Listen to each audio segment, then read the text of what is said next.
Molweni, Hapsheni kama namandla phireka mshengo. This is One Life, a breakfast show. Sikubingelela kamnandi kanjalo ke namhlanje siwumabo radio bringing you a One Life breakfast show. This is a breakfast show that we bring to you every Monday. Ume ngabe zithi 7 o'clock ekseni, kanti even today it has been one of those days where mina nawe siyanqama nemoyeni okwembila ithutha ziholwa ngemhlophe phambili. Kanti ke ngizothi ngikuthulele uhlelo njoba lunjalo ukuthi lumi kanjani. Namhlanje sizoqala ngayo i-motivation with mali. Emveni kwe-motivation with mali bese sithi hard politics, kanti ke sinale ngosi yethu lapho sithi khona celebrity guest. Angizokukuthulela ke ukuthi obani sinabo namhlanje studio, kodwa ke uzobabona sebekhona. Ngizokuthulela bona ngaleso sikhathi sebekhona, basithule bona siza ukuthi bangobani, baze ngaluphi udaba. Kanti ke usahleli kanjalo esikuthembayo ukuthi you like, subscribe, comment and share with your friends. We are Umabo Production bringing you Umabo Radio and One Life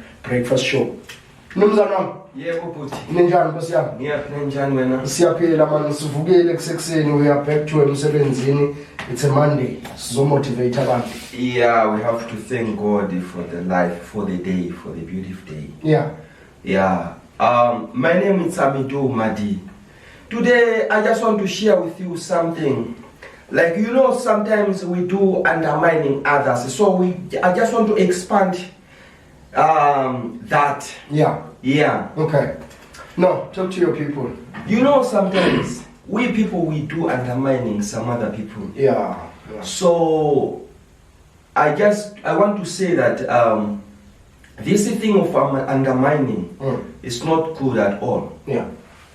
There is a word that if like when maybe your things are moving nicely, there is someone, his things or her things are not moving well. So don't look down to that person because you don't know what maybe tomorrow maybe we're gonna get something bigger than yours. Yeah. That's how life it is. Sometimes life can be, it's like weather. Yeah. Can change anytime. There are some other people that they do undermining. When they are working, when they see some other people they are not working, they do undermining them. Yeah. They think that these people are lazy. These people, they are not even hard workers. It's not about hard working. Sometimes it's about time. Yeah. You understand? Yeah. It's about time. If your time of doing well is there, everything is gonna be well to you. You understand? Yeah. All of us, we can't get whatever we are looking for in the same time. At the same time, yeah. You understand? Maybe when God can give you today, maybe God is gonna be next year. Yeah. Or after maybe 2 years. Yeah. You understand? So when they see those people who are doing good, when they see you are not even doing well. Yeah. They think maybe you are stupid-minded or something. You are not okay. You are lazy or whatever. My friend, people are working hard to make things to be right. Yeah. Trying to fix their things. Maybe my things can be okay, but still things are tough. Yeah. But I just want to encourage to those people, if their things are not moving, they must cling to one position with her.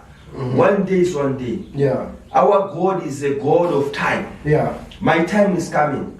When my time is coming, everything is gonna be fine. So there are some other people that, for example, I do remember I was talking to someone. What happened to me one day? Yeah. There was a day that myself, there are some other people. They can just hate you for nothing. Yeah. Because the way you look, like maybe your things are not moving. So people, they look you down. When you say something, it's like it's voiceless to them. Yeah.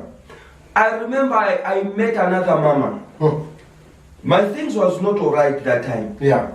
That mama, I do even remember until today, because it's long time, it's almost 20-something or 20-something years ago. Yeah.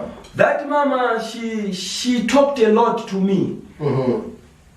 Because my situation was not alright that time. Yeah. I'm saying this story because of trying for you to understand, because we are talking about that. We are saying that don't undermine anyone. Don't look down to anyone when your things are moving nicely. Because you don't know about tomorrow. Yeah. So you know what happened? There was a time that I went to town. When I was in town, I saw that mama, the one who was insulting me. I saw her ahead of me sitting down. I say, and the way that mom was looking like, she wanted to talk to me, but she was afraid. Yeah. Because of what she did to me. I saw that mama, she was struggling. She was like, she's looking for a help, but she's afraid to talk to me because of what she did to me. Yeah. I'm telling you, I walked towards to her. I spoke to her, say, Mama, how are you? She said, I'm not well. I said, what is the problem? I said, I came here in town. I was going to my brother's place, and after I reached there, I heard that my brother is no longer staying that side, and I don't have even a number work. I don't have the numbers of him. And I was asking those people who are next to her, and they said they don't have numbers for him. So now I'm looking for the transport to go back to my place. You know, I feel sorry for her. I give money, transport money, and money to buy something to eat because she was tired or something like that. Yeah. And then she was thanking me, thank you, forgive me what I did to you. What I said, Mama, you're already forgiven. Okay, why I'm saying this? Don't undermine anyone else. Whether your things are moving nicely, just thank God. Thank you, Lord, for my things that are moving. So don't try, because you don't know what is gonna come tomorrow. You never know. Yes, you never know. Into ayishoyo umali ukuthi alihlekwa ingqeme elihlubuka intamo kusemhlabeni la nitshe liyaphenduka. Mangabe uyazazi na ukuthi unakho ukuthi onakho empilweni ungababukela phansi abantu abangenakho ngoba you don't know what future brings to you. Ngaphandle kokuchitha isikhathi mangabe usabukele lapho siyacela ukuthi ulike, ucomment, usubscribe, ushare labangani bakho. Your last words Mnumzana. Yeah, my last words, I just want to encourage one another. Yeah. Guys, if God blessed us with something else, whether it's a car, you know, especially these people who have got a car, they do undermining us when they are moving, you know, especially this time of rain. They can just, I do remember another day, and I was going to church, I say, yo, these guys, yeah. I don't know that mean that tomorrow maybe I'm going to buy mine. Yeah. So please, I just want to encourage those people who have got cars. They must remember that there is people also who don't have cars. They must look after them when they are moving. Even when you want to jump the road, they can't even wait for you to pass. So we must remember that there is a tomorrow. There is what? Tomorrow. There is tomorrow. And one day is going to be painful to you if you see those people who were footing, now they are driving when now you are footing again. So life is something else. If, as I said, it's Amidu Madi. If you want to know a lot of things, you know, we have got a lot of videos in our YouTube. Just like One Life Breakfast Show is where you're gonna find a lot of episodes. If you have got a question, you can just get me on 064-982-1397. Then you're gonna talk with Madi. Siyabonga, that was motivation with Madi. Umadi Amidu njobani mozwa iphuma kanjalo. Siyabonga kakhulu. Mnumzane wahambe kahle. Ngiyabonga futhi. All the best. Ayike siphuma kanjalo kumadi singena kumnumzane uTsotetsi ngehard politics usengaphakathi indoda yamadoda. Mnumzane Mshiwe ninjani? siyaphila futhi. Hayi sivukile futhi. Nampa abalandeli bakho bafuna ukuzwa from you. Greetings to all the listeners, the viewers of Umabo Radio. Yeah. It is Lapa Just Be One Live Breakfast Show. You know the resident political analyst, the political commentator. As the ride is going to be rough and bumpy. Buckle up, we are taking off now. Asingachithi isikhathi asivele sisuke.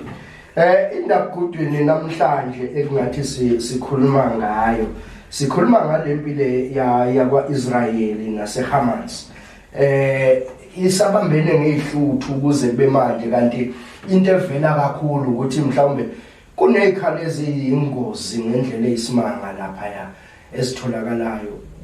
Ngabe mhlawumbe umbuzo omkhulu ukuthi ubani lo banikezela ngale ikhali eziyimbubhiso kangaka? Mshengu, just to lay a background to this, maybe let's track back a bit.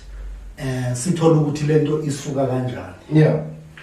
Kuze kutholakala ukubambana ngehluthu ngoba it's like right now this war is escalating. It's taking a form of being a regional war. Yeah. Njengamanje. And the potential yokuthi it can escalate further. Igcine iyimpi yomhlaba. Iqalaphi ke lento Mshengu. Cishe ukubambana kwehluthu phakathi kweIsrael nePalestine. Isuka lapha when there was the formation of Israel in 1947. 1947 there were some demarcations and not necessarily the borders. Those things were meant to be temporarily. But then as time progressed, then kutholakala ngo-1957 Israel encroacher ingena Gaza Strip, ingena West Bank. That war of 1967, it took 6 days, but was very devastating. Which most of the things that are happening namhlanje, it's because of that war. It's because of that 1967 war. There are some little wars that happened after that, like your 1973 Yom Kippur War, 1978-79. There are some wars again, but the main one that led to a situation as ibona yenzeka namhlanje is the 1967 one. Kwenzekile ke lokho Mshengu. Makwenzeka lokho ibambele ngehluthu ke manje siyathola ukuthi maybe by last week it was the 7th, I suppose. It was the 7th of October. La kwaqala khona iHamas, it was a festival kwa-Israel. There was a massive shooting eyenzeka lapha ya. Kwafa abantu maybe around 1,200 plus. Yeah. But more than 200 people, they were also abducted. Which then, immediately after E7, Israel took an offensive. Yahlasela, in the name of Ubuti, bring back the abductees. Yeah.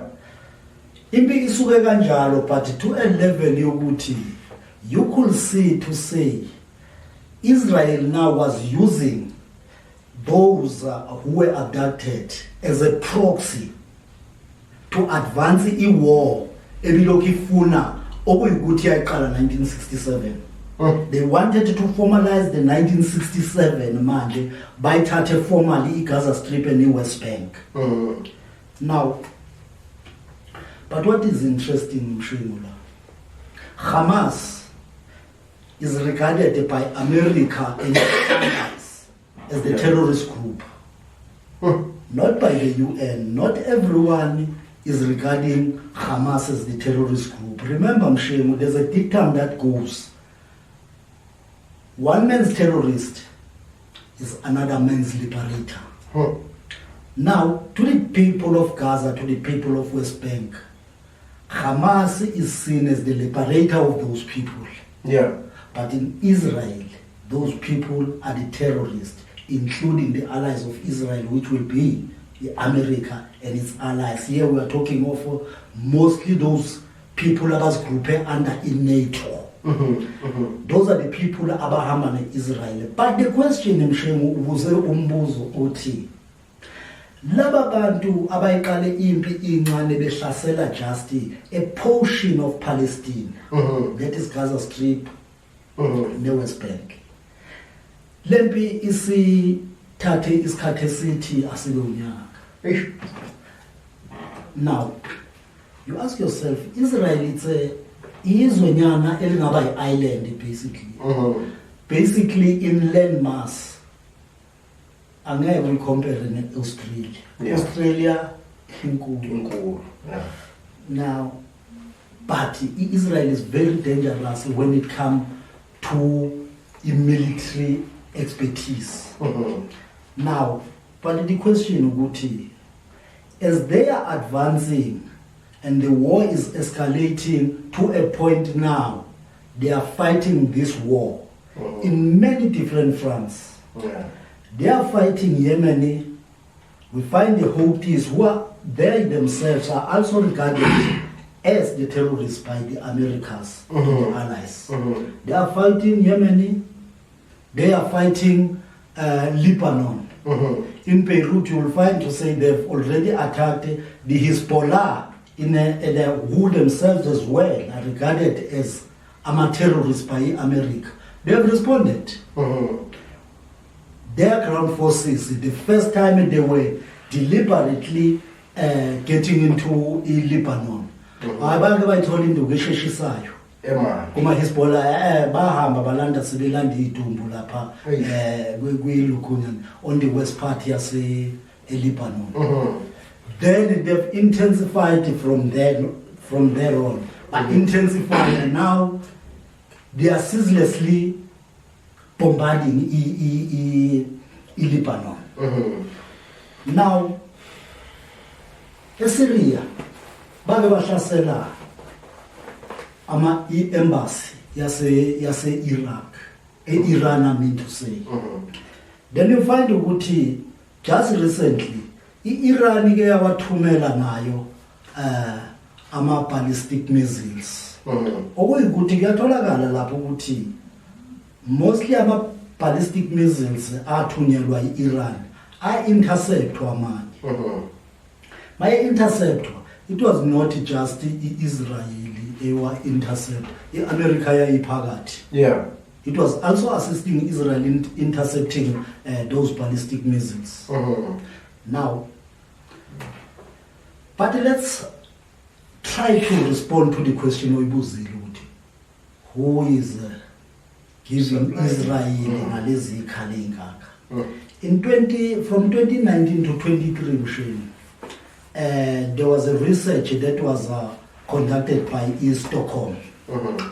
The Stockholm group itola ukuthi 99% yeyikhali Israel enazo izinikwa iAmerica neGermany. Lezikhali. I'm talking here 99%. Abanye ke bahlukaniselana lo one lo. So Ushuthi ingozi leAmerica in terms of ikhali inekhali iningi kakhulu.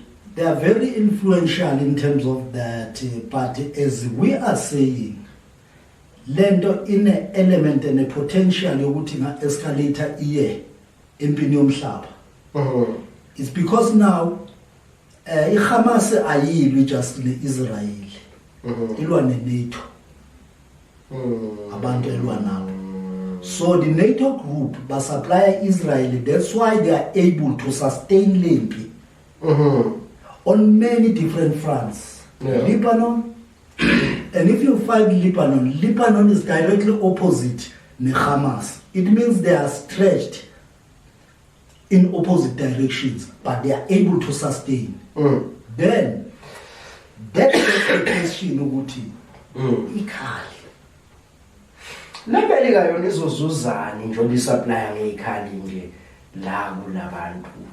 Khona yini ababhekile nabo ukuthi mhlawumbe bekuphumelela lempi Tina, this is what we're going to get. Mshemu, ibenzeka eMiddle East, regional eMiddle East. You will remember ukuthi just by last year there was a BRICS that was hosted by South Africa. That summit resolved to expand the BRICS, as it is called now, BRICS Plus. Yeah. And amongst the countries that have joined BRICS is mostly the powerful countries that are in the Middle East. We're talking of your United Arab Emirates, Dubai, Okay. Popularly Dubai, Saudi Arabia, Iran. Then Egypt is there, Ethiopia is there. Now, those countries, you could see to say all along there was this maybe the South-South relations. So those countries, mostly the BRICS bloc is constituted by the countries that are mostly in the south of the hemisphere. Now those countries, maybe can't be by bloc. They've got a potential you would be a challenger in UN. Mobile UN, maybe we reflect this on our another episode where we reflect what we've been challenging for a transformation with UN. Ukuthi iUN ibonakala ingasenzeli lutho. Now isigcina iAmerica isinunusela ngekhambo elingenalutho. Ukuthi leli thambo elingenalutho kanje line element ye racial discrimination, because mawuthatha iAfrica as a continent uyithatha wena as if it's a country. That quickly reminds of what Haile Selassie Show 1964. Yeah. My address at United Nations. It was on the 10th. He went on to say we question racial discrimination. That until the philosophy which holds one race superior and another inferior is finally and permanently discredited and abandoned. That until there are no longer first-class and second-class citizens of any nation. That until the color of a man's skin is of no more significance than the color of his eyes. That until the basic human rights are equally guaranteed to all without regard to race. That until the day, the dream of lasting peace, the world citizenship, the rule of international morality will remain but a fleeting illusion to be pursued but never attained. He further went on to say, until the ignoble and unhappy regimes that hold our brothers in Angola, in Mozambique, in South Africa in subhuman bondage have been toppled and totally destroyed, what we will see is just war and endless war. However, he went on to say he didn't stop there. He further encouraged to say we Africans will fight if we find it necessary, and we know we shall win, as we are confident in the victory of good over evil. That was the question that was responding to the racial discrimination that I'm trying to link it. We question or we would regard as a country of which we are a continent. Basically, Africa is black people who are populating that continent. So why should Maizai Africa be nama elements of ukuthi icona and nama veto powers and team? So Israeli machine, it's a very istunzwana sendawo, but it's a very powerful ngoba kunale element yobumhlophe within the region yabantu abangama Arab lapha. Israel yodwa nje ihlukile abafani nabantu abangama Arab lapha ya. So now umbuzo ukuthi America ifuna ukuzuzana ngalento ngempi lapha ya. iAmerica iyabona iphunyuka kule ya oil eseMiddle East. But iAmerica must always try all it can do ukuthi ibe ngama friends eMiddle East okuyukuthi nayo lapha kuma oil akhona izuze nayo, because the war mshengu though siphuma impi uyibona iba technological but ioil njengamanje idla lubi. Angeke ngivume America nabangani bayo ukuthi iphume iqathali luze ngenxa yale BRICS le okuyikuthi the element lies Iran ithintile ithumele ama-ballistic missiles. Now, as wena America, you have assisted Israel in intercepting those missiles.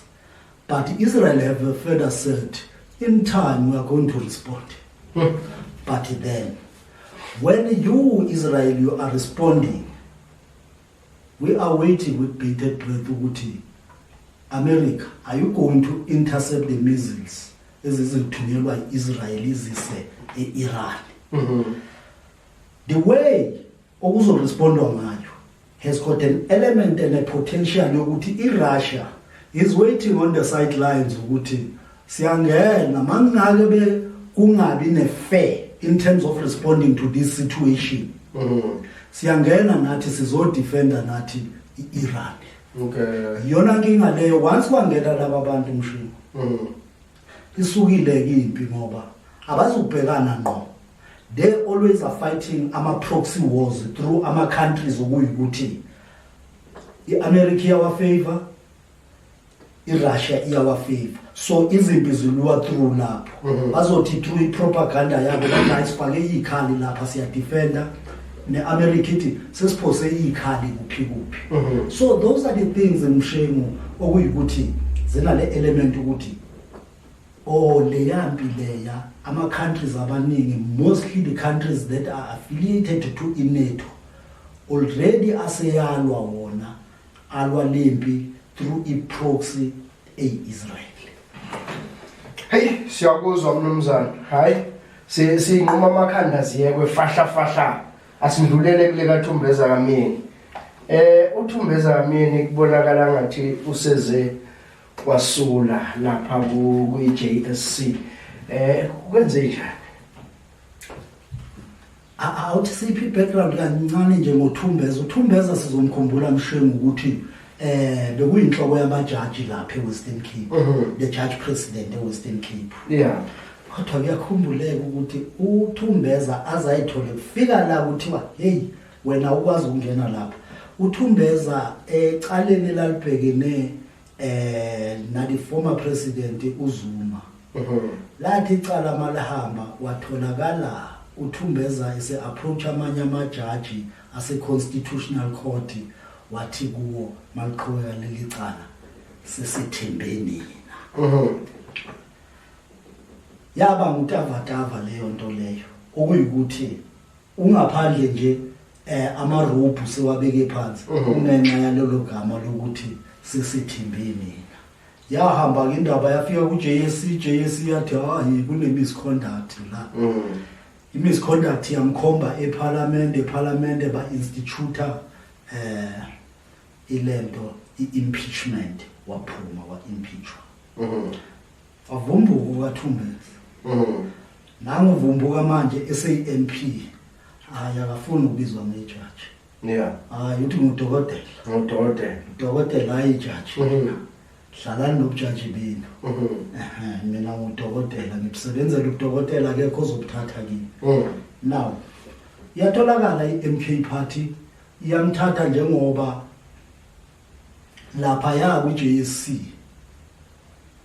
amanye ama-commissioners aba kwi-JSC about 6 yawo kufuneka aphume eqhamuka eParliament kwi-National Assembly. Okay. Now uThumbeza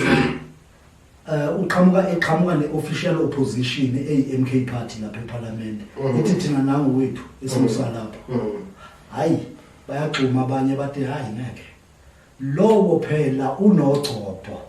Hayi akakwazi ukungena lowo muntu lapho ngoba uma ngabe yohlala kulesi sigcawu esikhetha amajaji kuyikuthi naye wakhishwa abe ijaji, but moreover uzotholakala ekhetha ijaji elizomreplace kuphi khona la kulesi sikhundla akhishwa kuso yena. Ayafanele ngene.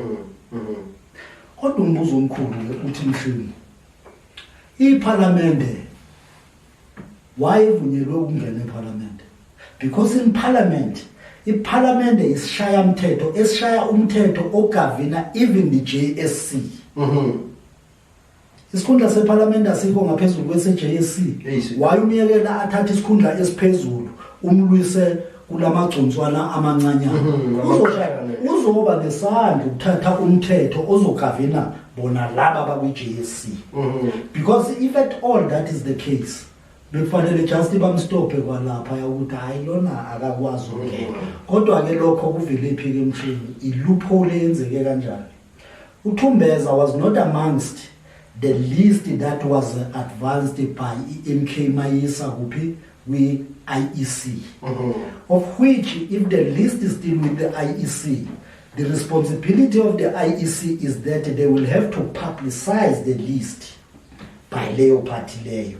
Then abantu mina nawe ba comment babone lamagama bayabaza abantu bathi lo akafanele ukuba lapha because of 1 2 3. Lawyer naye because of XYZ akufanele abe lapha ya. Then babe novo mhlambe ugcine kuba ukuthi ke hayi uvo lwabo liyahluleka or uyaphuma njengabanye abaphuma phela nomshuluzi waphuma naye ngazo lezo zinto okwapublicizewa the list abantu bahlaba bathi lo yafuneka ngeke. Uthumbeza ke wayengekahlatshwe ngekho. Uthumbeza uqhamuke sengena ngomnyango ngemuva. Sizokhumbula iMK party ifaka abantu abaningi. O'Brien Mlife, abo Gama babelida iTransnet bangena lapha ya. Laba abantu babengena as a supplement. And ayisekwe ezandleni ze IEC. Isize ezandleni ze Parliament. iParliament ke alinayo ivetting ya. Ukuthi sibavetha kanjani laba bantu as iIEC. Then utholakala Uthumbeza bephakathi. Kutheke mayilwa indaba ke ise Western Cape be interdict ukuthi anga participate kulolu hlelo obelizoqala nje evikini elilandelayo ukuthi kuhlolwe abantu abazongena kulezi ikhundla. About 54 participants eikhundleni ezu26. Uthumbeza kwafanele naye abe lapho la kuyohlolwa inhlolo khona. Kodwa bamvimba bam-interdicta uthema bem-interdicta yaphuthuma iMK yathi ye JSC, you will have to stop the process until this matter of John Hlophe is resolved. Bathema besho njalo iJSC yathi siyaqhubeka. Masiqhubeka yagijima ngokusheshsha iMK party yaye court iyo interdicta. Uhlelo ukuthi akwazi ukuqhubeka. Yafika yahluleka khona kwaba ukuthi ke luqalile luthe maliqala Uthumbeza hayi wayesethi hayi waphositha ulonda angisafuna ukungena lento inepolitiki phakathi ingcolile angifuna ukungena igama lami lize ngcole lapho ngokuphuma ke wamele eceleni njengamanje kusafanele ukuthi kube nomunye ofakwayo ke lapha ya kodwa ke the politics around lento mshini indaba yokuthi engengayifleka earlier on ukuthi why nimiyeke eseParliament why yekilwe wangena eParliament because from now on they will have to come up with nomthetho. Yes, sizwele there is a proposal already ezodila nalesi simo sabantu abangena and uthola ukuthi the National Assembly is not sufficiently capacitated ukuthi idile nezimo ezinjalo ugcina kungena laba bantu ke othola ukuthi banogcopha amagama abo ahamba engazwakali kahle injalo mshini indaba kaThumbeza. Sihleli kanjalo kamnandi nobaba uZebulon umnumzane Mtsotetsi sihlaziya zona indaba zezepolitiki kanti nabafowethu laba bazongena emveni kwakhe njengoba namhlanje ishow singeze kuyivala ngehard politics kodwa sizoyivala nge-celebrity guest sebekhona bangaphakathi e-studio they are waiting ukuthi bahlale kule sithahle kuzo ongabe ukwenza wena it's to like comment subscribe and share nabangani bakho bashare nabangani babo. We are Umabo Production bringing you Umabo Radio and One Life Breakfast Show. Amagama ukugcina mnumzane. Mshemo asiyeke izinto ze-unfold kuningi kuyenzeka kodwa asibe nethemba kodwa ithemba lilodwa mshini kungenziwa lutho alisebenzi. Yeah. I think I've always advocated for active citizenry. Okuyukuthi iyaparticipate ey'ntweni ezipolitically ezweni lethu, abona abaseparlamente kuphela noma abakwi-executive government abaparticipate, labo sibathumile. Ngoba sibathumile nje sibathumele nemandate bathunywe yithi. Yeah. So always from time to time kufuneka sibabuze ukuthi kuhamba kanjani lapho. Noma mhlawumbe lizoseniphelelwa amandla, mayephela amandla phela. Bakhona abavivayo la ngaphandle izobafaka ngoba asifuni inqola ime phakathi ku-highway mshini. Cha, the traffic must keep flowing mshini. Traffic must keep flowing. Makuba nenkinga ayidonsele eceleni imoto ilungiswe if traffic kodwa iqhubeke mshini. Yeah. No, siyabonga kakhulu mnumzane. Hayi ke namhlanje njengenjwayelo sijwayele ukuthi silivale la uhlelo.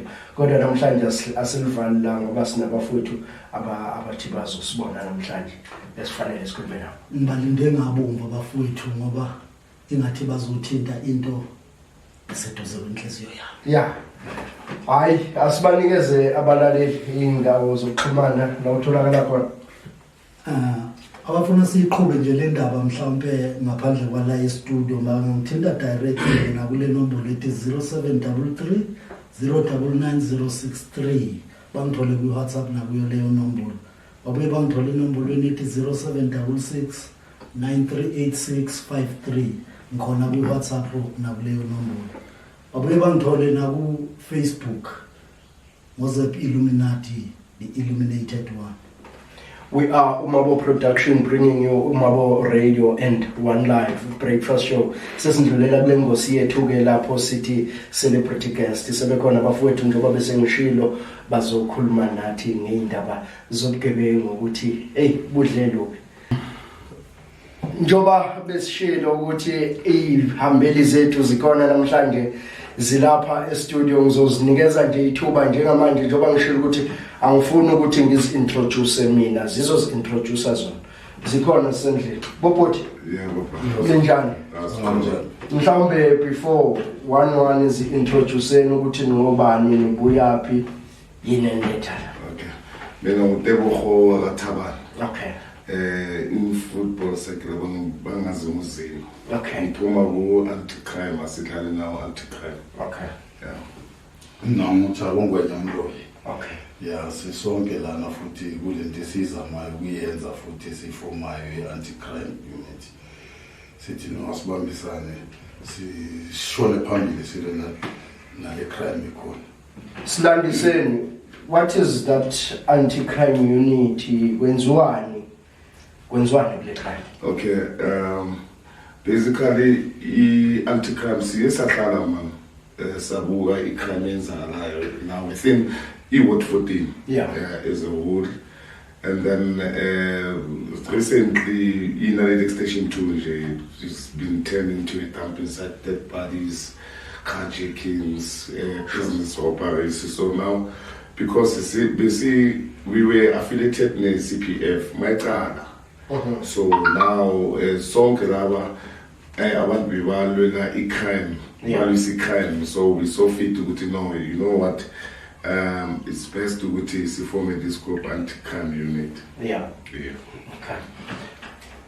Nguzwe uthi ubudlala ibhola. Yeah. Then transforming from ibhola wenza kokubili or usuyekile ibhola or you? No, I'm still part Bombasi, though age says there. So I think being more active from 2010 to 2018 must win the league. Yeah. Yeah, but after that age says good. Yeah. So we just support because they need these youngsters need support because esports is a sports against crime. Yeah. Because mostly our volleyball, but they don't do drugs. That's the beauty of sport. Yeah.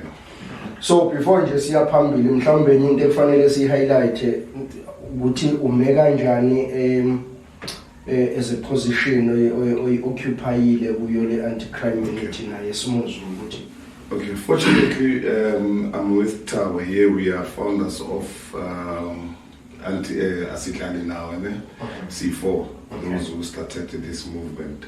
So I'm chairman asidlali nawe. Okay. Yeah, uputting ngapha nalezo sisho uputting yena ngapha lo head of DC. Okay. Yeah. Yini motivate ukuthi nize onshilo nathi into motivated ukuthi ngibonile ukuthi abantu they are changing ilento zana ibe dumping site naleli sekulahlelwa yonke into. The challenges yini ama challenges enhlangana nawo, because siyazi ukuthi vele kuyenzeka ukuthi akuso wonke umuntu ozothanda every movement eyenzeka. Kuyenzeka ukuthi noma wenza into enhle kangakanani but people babe nama complaints ukuthi uyabaphazamisa and all of that. Yeah, bona kuvamile because abanye abayithanda lento siyenzayo. Yeah. Obviously angeke uthande bonke abantu and angeke uzonde bonke abantu. So but thina we just told ourselves ukuthi it is what it is. Uyazonda or uyasithanda but thina so siyenza into right ukuthi in station 2 ibe right abantu bangahlukumezwa la emphakathini, because now siyazi ukuthi phambilini plus kakhulu ke carjackings. So we are trying very hard to combat this, although we still vetting siyazama ukuthi sithola abantu people who don't want to come in board. That's another challenge. And then laba those who want to come on board abantu emphakathini abangekho right, hence I'm saying that we are vetting. So it's a challenge in a way. And then the other challenge is sponsorship, because to start things from the scratch is not a child's play. So we are currently busy outsourcing our sponsorship, of which I will talk about sponsorship in the later stage. No, velo sonshaya ngechemlonyela. I was about to go there ukuthi finding ama sponsors, because I know ukuthi singabantu abakhulele okushini, starting something from scratch sometimes it becomes very difficult. You need those people that will believe in you and say, "Hayi nakho mina engisponsora ngakho noma enginikeza khona to go on with what you do." Yeah, fortunately, even though it's hard, we've got abantu dedicated and nama past experience in terms of working. Sure. So because I was working as a area sales manager for Cadbury and Terrapines, so those things they shape us in terms of how to deal with people, how to approach. You need to constructive business plan in terms of approaching our sponsorship. So fortunately, we not partially, I will say, we managed to speak with Mam Dave Ngozi. Okay. And then by the time we were crying about visibility. So now she provided us with the Amabibi, Namatlove, of which we still gonna come back for more, because we need our resources, because we are still leaking. And then lastly, I think is last week Friday, yeah, we went to Vincent Dube, Vincent Dube Security, company ilapha Midway with security. So we managed to sit with him, and then we wanted us with Yena as a mentor in terms of, because I started and but to so we were Karanati Panzi was telling okay, he will adopt us in terms of who's mentor. And then Uzotata, because we don't comply. So Uzotata, I want to write two, those who appear in the company certificate. Okay. I'm a founder, so you will take two and then see the training, of which the training cost Monday one 7.5, to be precise, 7.5, of which you will pop out 15,000. For two people. So yeah. So those are the good news that so far we have.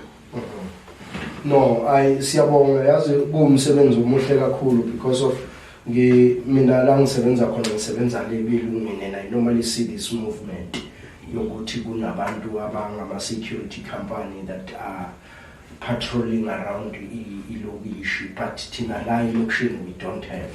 So I think it's a very good movement, and having abantu abanjengomama Daphne Mashilo on board abanisizayo, it's really advantage on what you guys are doing, and I saw we should engathini ngastake. So now engifuna ukwazi ukuthi in terms of uqhasha enough people in terms of qhasha, in terms of training, niyathola abantu abantrainayo mhlawumbe for abantu abaphathe ibhamu kanjalo, or for ukuthi mawubhekene nesigebengu, how do you need to react into lezinjalo? Is there training abantu bakhona ni happy ngabantu enabo? Yeah, like Hensam said, I'm saying Guti, last week we were with Mr. Vildube. Yeah, he's the one who will take 2 for now. Because he asked me to from Kanamo 2, and then I said training. He will pop out 15,000 for 2. Yeah, so that CC will well equipped, and then he will take another people. So yeah, understand? Yeah. So the other thing, like Hensaf said, that we need to sit down with Mem Daphne and Ngosi, Mashilo Ngosi, and ask Guti Tate Amanyama member for a training. Since I touch an eye, but because she's a busy woman, as I was calling with this to discuss with this line, but going forward, yes, we do have someone who is keen to take us on board, and then under his wing per se, ukuthi sizosebenzisana naye. No, siyabonga kakhulu. Siyafisa ngempela ukuthi ngathi ngastika for long. Asikuthole ukuthi mhlawumbe nisebenza kanjani, niyapatrola mhlawumbe ukata izindlu ezithile noma nenzani, yini noqhubeka kanjani umsebenzi wenu? So far, yeah, to patrola ngizongena nje ebusuku, yeah, 12 o'clock, okay, kuze kulanda intatha kusa kanje. Nezinto esihlangana nazo ebusuku la ku patrol ezinye ziyathusa, because yeah, lokuyalokuya ngaboma 12 nje, before 12 abanye abantu abasebenzayo ebusuku sebashayisile. Yeah, after 12 kulaqala khona kwenzeka izinto, uthola ukuthi umuntu uphethe izinto oceda ukuqhaka izindlu. So far abanye abantu bayathathela izinto zabo ebusuku, uyabona ukuthi manje mawungekho strong enough uba nenkani uyalimala nokufa uyafa. So yiyo kamanye ama-challenges esinokuhlangana nawo ebusuku, ngoba kahle kahle sifuna ukusebenzisana kahle namaphoyisa. Yeah, yabona ngoba amaphoyisa umsebenzi wawo mningi, nabo they are human beings amaphoyisa. Thola ukuthi sometimes abekho visible, yabona. So masingakhona ukuthi sisebenzisane nawo amaphoyisa, sihlala sithole yonke into nje ukuthi sicontactane nabo bafethu kuso njengoba bekashilo umfethu izinto esithanda ahlangabezana nazo, idumbu ezitholakala ebusuku khona la kuhlangana kulandelana khona idumbu nje evikini eli-1 silahliwe. Ibuhlungu leyo nto leyo, and then so umphakathi yabona lokuyalokuya ubona umuntu uphethe i-LMG isibhamu esikhulu, mawuthi uyabheka uyahamba ngaso estradini, and is a foreigner. I'm sorry to say that, ngoba manje kuba ngathi sekungena xenophobic, but mara he's a foreigner uphethe isibhamu esikhulu. Amaphoyisa awumboni, amaphoyisa nawo abantu angafika ngathi ambopha lo muntu adobule ngalesibhamu. So izo zonke izinto esifuna ukuhlangabezana nazo, sincedisane nomphakathi namaphoyisa. No, I was about to ask ngamaphoyisa ukuthi ngoba sometimes kuyenzeka ukuthi kungabibikho lulu ukusebenzisana namaphoyisa. Is there any plan bese niyenzile noma eniphezu kwayo yokuthi nixhumane namaphoyisa? Okay. Last month, I think it's last month early, we went to the station commander, and then with Umalan, we sat him down, and then with the CPF chairman of Sipho Kubela, and then the warrant officer Matons. We had a brief discussion regarding what was acknowledged, and then from collaborator working with them. And then, yeah, we sat down, man. But at the end of the day, it was a fruitful meeting because but now, we don't comply because you might find that within our organization, the only person who comply and who promise them to we won. And the rest, we don't have guns. And we are fighting crime. We don't want to carry illegal guns. Sure. So now we opted to see on the right channel, so that within us, abekho abantu like health uthi sisebenzisana kanjani namaphoyisa and abantu siqasha kanjani azange ngithephe le we are vetting thina kahle understand by vetting ukuveta kunganingi we can thina assess ukubheka strategy because siyabheka the way you communicate with people, the way how you conduct yourself amongst abantu balapho uhlala khona. Understand? Those are key elements esizibhekile ukuthi wena unjani asithathi noma ubani aphazakhe. So secondly, all of us is seeing like plus minus 27. So we were supposed to meet Nambos, Manan, but now we were busy on my roadblock, stuff like that. So all the members who are affiliated to NATI, they need to go to police station and vet Watatama fingerprints. So that NATI is protected in a way, because someone must wear our uniform and then I commit crime. They say what union asidlali now. So now a win-win situation now. So this is what we are going to do. We are going to take all the members to police station so that Watatama fingerprints. Ngicabanga ukuthi asiyibambeni lana ngoba asigcina ukuhlangana mina nani ngisazophinde ngilandele le ndaba ngoba angifisi ukuyibona iphelela emoyeni. Ngisafisa ukuthi futhi niphinde sinilandele sinibize nibuye la e-studio siza ukuthi kuhamba kanjani. Mhlawumbe kwamanje asishiye nama contact details la nitholakala khona, then till then. Yeah, sitholakala mina ngitholakala ku 074 566 1475. Utebo Tabane as a chairman of asidlali now. Okay. Yeah. And then sitholakala I think you know baya comply abafethu labantu. Hayi baya comply nanka ama documents, but sizowasho nama number furthermore mesilokele siqhubeka nesho. Yeah, siyabonga nama sponsorship lawa ama sponsor, if you need ama sponsor lawa sewa on board. Siyabonga ku Daphne, siyabonga nokuVintu security. Sisacela siphelile lana, siyacela we need more support from our business basichase. Because now we are fighting for the community, not community, the radio station to Japan. Because if we see compliance, if we see number resources, we're going to mushroom to other areas. Siyabonga very much for coming to the show bafethu engathinje konke kungahamba kahle. It's long as if you are not watching One Life Breakfast show, what are you doing? What are you doing? Okay.